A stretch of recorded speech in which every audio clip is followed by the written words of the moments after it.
జగిత్యాలకు చెందిన సూక్ష్మ కళాకారుడు గుర్రం దయాకర్ గుండు పిన్నుపై జాతీయ జెండాను పట్టుకుని పరిగెడుతున్న మహిళా రూపాన్ని తయారు చేసి ప్రత్యేకత చాటుకున్నాడు.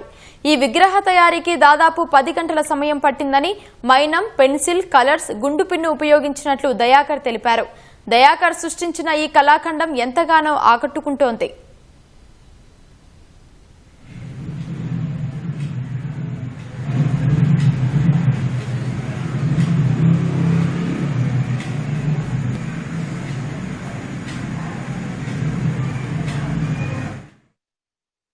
నేను గత కొన్ని సంవత్సరాల నుంచి మైక్రో ఆర్టిస్ట్ వర్క్ చేస్తున్నాను. మన స్వతంత్ర దినోత్సవం సందర్భంగా ప్రత్యేకమైన విగ్రహాన్ని తయారు చేసుకుంటాను.